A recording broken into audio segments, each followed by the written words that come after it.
This photo was taken in July 2020 in Warsaw, Poland, during the wave of protests supporting the LGBTQIA+ community. The moment captured a group of friends hugging one another.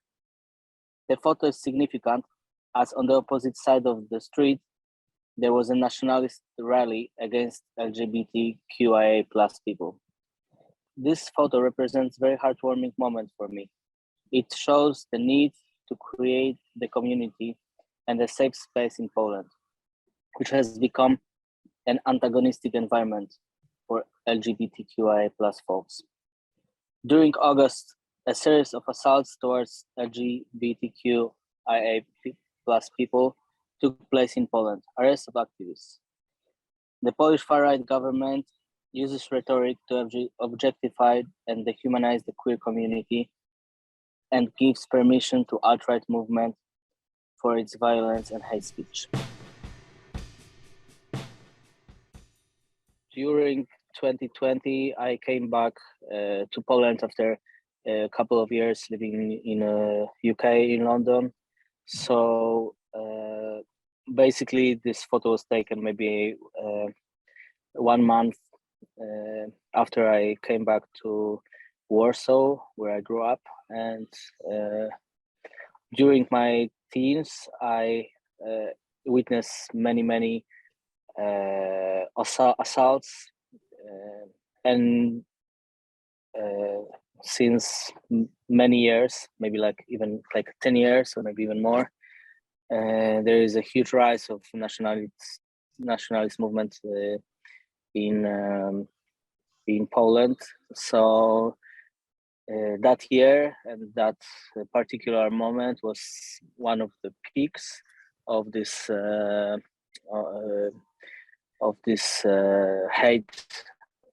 hate feelings against queer community. And at that day, in a capture of the photo, there was 2 rallies, and there was a police between those 2 rallies, and that was a very tense and very powerful moment when I saw this group of young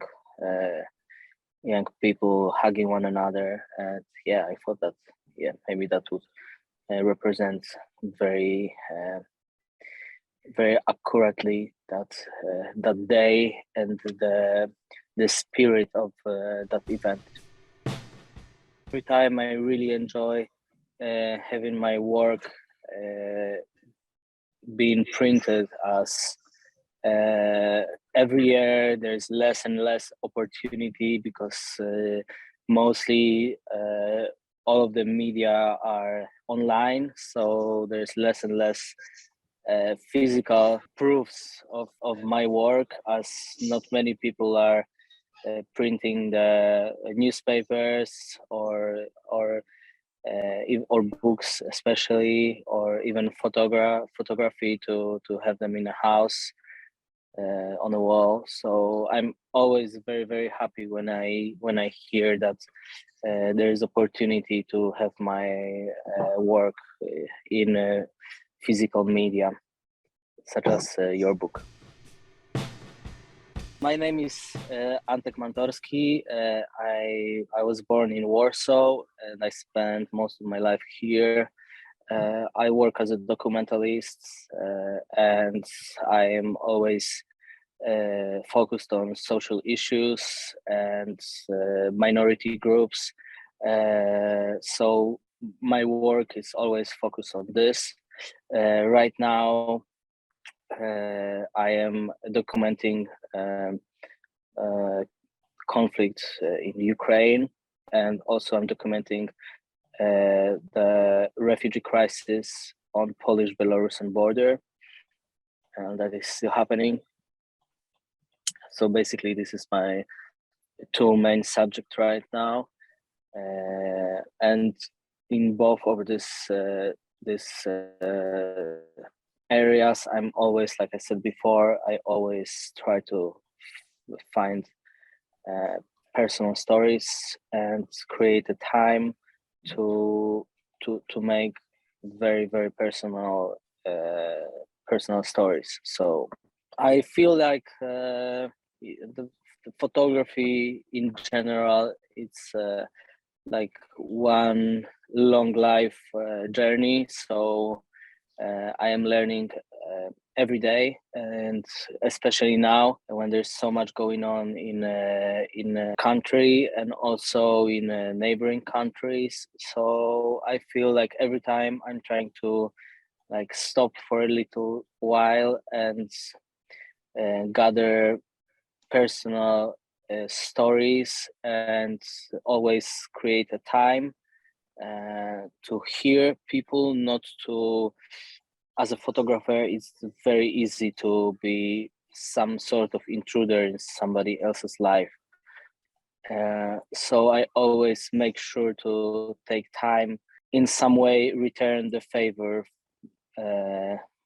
because most of the time I've photographed people in a very hard and difficult condition, or in very hard moment in their life. So I feel I need to be very, very respectful and always create a time and make the best of what I do. If I create a photography, I want to make sure that it will make a positive impact in somebody else's life. So basically, this is my path. So I feel that after all, a photography is just the how can I say this? This is like the last. This is a product of very, very long process that I always trying to create between person or group of people that I take a photography of. And so yeah, I feel that just the physical photography is just the final product of creating the connection. And yeah, I feel that this is very important to know that as a photographer and as a creator who posts and submits his work in different media, I have a very big responsibility to make sure that my photography are creating a positive impact. I feel like right now I am on a way back from Belarusian border, and I was documenting the refugee crisis. I took some time off Ukraine, and I was trying to create some space and some time to focus more on Polish Belarusian border. As for last year, that was my main focus. And I experienced very, very difficult images because the crisis is very, very intense, and I'm pretty sure that we all know that it's a part of big political game. But I am always trying to avoid this rhetoric and focus on just suffering of individual people. What I experienced 2 days ago was very, very difficult for me. I saw a group of five young people from India. One of the women, she was 25, was in very, very bad condition. She was exhausted because she had to cross very, very difficult forest between Belarus and Poland. She was exhausted. She was vomiting.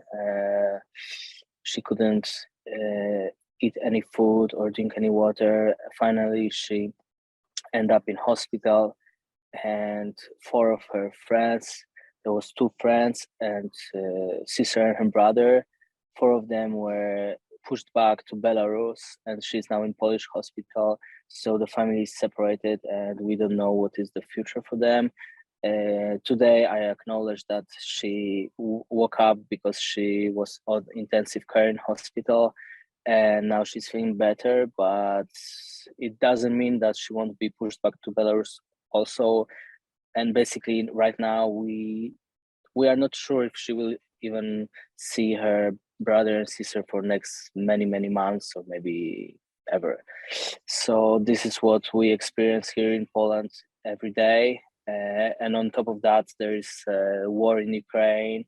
3 weeks ago, I was in Kharkiv, which is frontline, and I saw destroyed buildings, housing buildings, housing neighborhoods.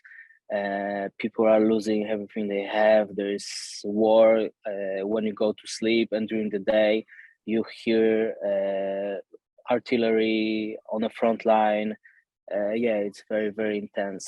So right now it's a very difficult, very hard moment, and it's been going for the Belarusian crisis. It's been going on for like a year at least. I hope that it will make impact and show how actually crazy this year was. And I'm very happy that Scopio decided to give a platform for photographers around the world to show what was going on. Hey folks, I hope you enjoyed the episode. If you're interested in learning more about the photographer, you can check out more of their images and stories on our website, scop.io, and buy our book on any major online retailer or your local bookstore. Tune in to our next episode. And don't forget to subscribe. See ya!